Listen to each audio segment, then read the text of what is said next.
विधानसभेच्या निकालांमध्ये महायुतीला घवघवीत यश मिळताना दिसले, तर रडत खडत महाविकास आघाडी 46च्या आकड्यापर्यंत पोहोचू शकली आहे। त्यामुळे महाविकास आघाडीच्या या पराभवामागे नेमकी काय कारणे आहेत ते जाणून घेऊयात या व्हिडिओमधून। नमस्कार, मी श्रेया, तुम्ही पाहताय महाराष्ट्र कट्टा। सर्वात पहिलं कारण म्हणजे लोकसभेचा विजय। महाविकास आघाडीला मिळालेला लोकसभेतील विजय हाच त्यांच्या विधानसभेच्या पराभवाचं मोठं कारण असल्याचं पाहायला मिळालं।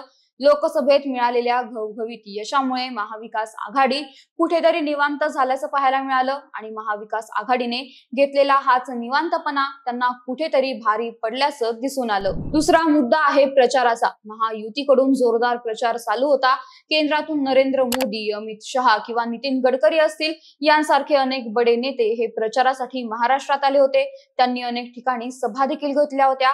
यासोबतच एकनाथ शिंदे यांनी देखील सर्वाधिक म्हणजे 70 सभा घेत पूर्ण महाराष्ट्रात झंझावाती पद्धतीने प्रचार केला होता। तिथेच महाविकास आघाडीकडून मात्र तितका जोरदार प्रचार केला गेला नाही, ज्याचा फटका महाविकास आघाडीला बसलेला पाहायला मिळतोय। पुढचं कारण आहे नेतृत्व। महायुतीकडे अजित पवार, देवेंद्र फडणवीस व एकनाथ शिंदे यांच्या रूपाने एक चांगली नेतृत्वाची फळी होती व या तिघांनी महाराष्ट्रात एकत्रितपणे नेतृत्व केल्याने महायुतीच्या प्रचाराला व इतर सर्व कामांना एक दिशा मिळाली। तिथेच महाविकास आघाडीमध्ये शरद पवार, उद्धव ठाकरे, नाना पटोले, बाळासाहेब थोरात यांसारखे दिग्गज होते, पण महाविकास आघाडी म्हणून सर्वांना एकत्र घेऊन नेतृत्व करणारं असं कुठलंच नेतृत्व नव्हतं आणि याचाच फटका महाविकास आघाडीला बसल्याचं पाहायला मिळतंय। महाविकास आघाडीमधील बिघाडी अनेकदा आपल्याला पाहायला मिळाली आहे। जिथे महायुती ही एकत्रितपणे महायुती म्हणून लढली, तिथेच महाविकास आघाडी ही एकत्रितपणे लढू शकली नाही। महाविकास आघाडी जरी एकत्र असली तरी सुद्धा काँग्रेस, उद्धव बाळासाहेब ठाकरे गट व शरद पवार गट हे प्रत्येक जण कुठेतरी स्वतंत्र पद्धतीने ही निवडणूक लढवताना दिसले।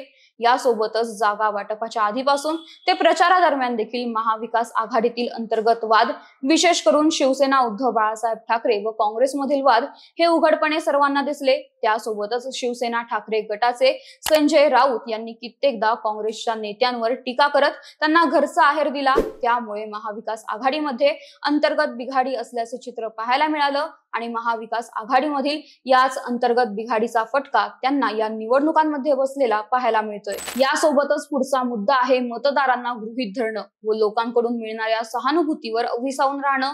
महाविकास आघाडीने मराठा व मुस्लिम मतदारांना गृहीत धरलं आणि त्यांच्या याच चुकीचा फटका त्यांना निवडणुकीत बसला। त्यासोबतच महायुतीने महाविकास आघाडीच्या विरोधात महाराष्ट्र विरोधी आघाडी व महिला विरोधी आघाडी असं नरेटिव्ह सेट केलं होतं आणि हे नरेटिव्ह खोडून काढता न आल्याने महाविकास आघाडीला कुठेतरी पराभवाचा सामना करावा लागतो।